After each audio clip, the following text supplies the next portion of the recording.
Residents in the ponds complain they're unsafe. Security says they're doing their job, but it's 3 p.m. and no one's there. A plus-size lingerie ad for Lane Bryant was removed off the air because they say it was too controversial. Now they're allowing it to be aired during the PM. But Lane Bryant is arguing, saying that commercials just like this for Victoria's Secret are aired all throughout the day.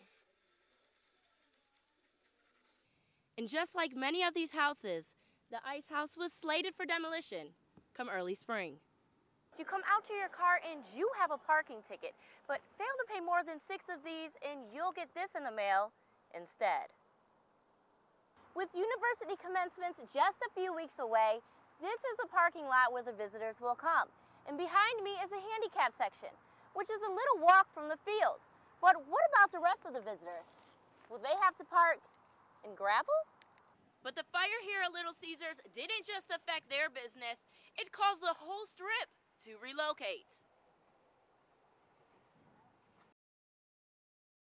Still a home, but encased with ice, the 2-story home on Detroit's east side represents the city's frozen housing market. Paula Johnson grew up down the street. It's amazing to see how the neighborhood has changed, you know, in the last, I would say, 20 years. Remember when it was, you know, a home. Don't remember who lived there, though. Now from the chimney down to the steps, Gregory Home and Matthew Redoon froze the home at sub-zero temperatures. Their goal, to bring attention to the city's crisis and add aesthetic flair. For me, I just wanted to have something, a gift to offer the city. Place, you know, it's home to me, and a lot of the children in this neighborhood, give them a sense of something to inspire, maybe just to look at. But drive around the corner. It's not the only abandoned house on the block. Nearly 80,000 foreclosed homes line the city streets, placing Detroit at the top of the nation's foreclosure list. And just like many of these homes, this one was set to be demolished.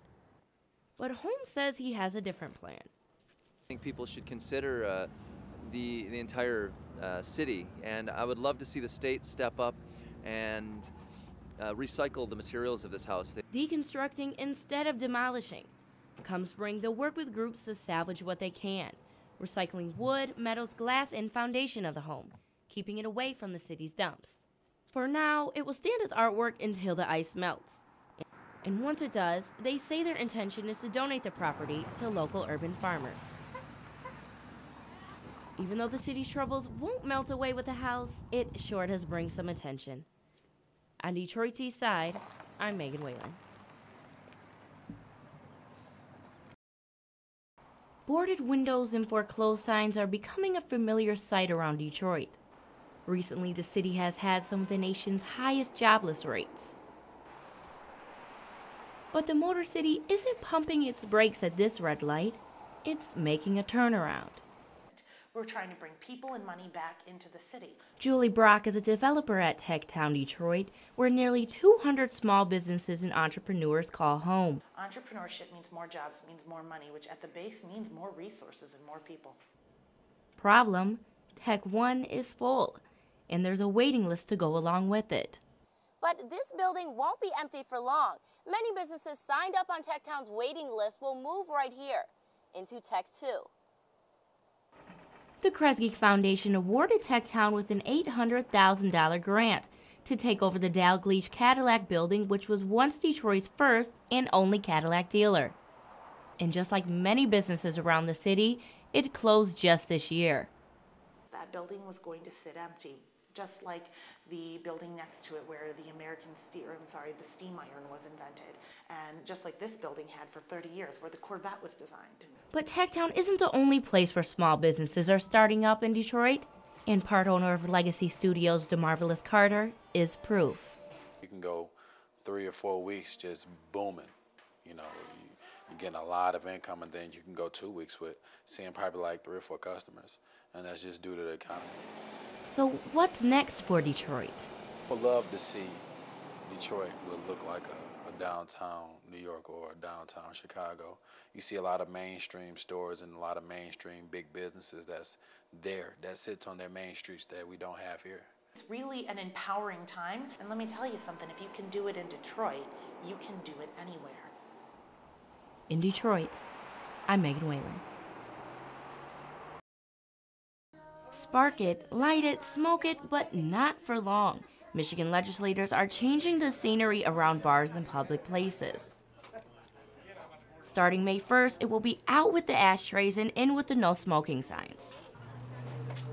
But one group of veterans oppose this ban, arguing that private clubs should be exempt.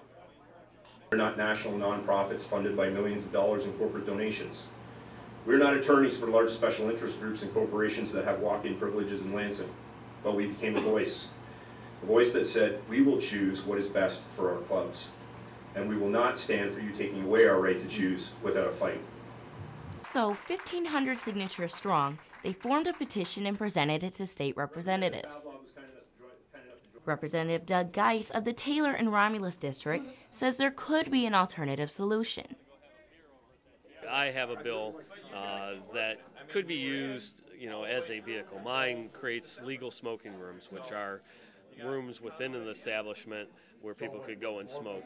But veteran halls aren't the only ones feeling the heat. Nightclubs, bars, public places. Even local restaurants are all affected by the ban. Patrons will now be forced to step outside with their cigarettes or collect a fine. First offense will cost you $100. In the second, a fine of $500. That's enough to buy about 100 packs of cigarettes. Michigan joins 37 other states that have already passed similar bans. Granholm says doing this will make Michigan a healthier state. For Wayne State, I'm Megan Whalen.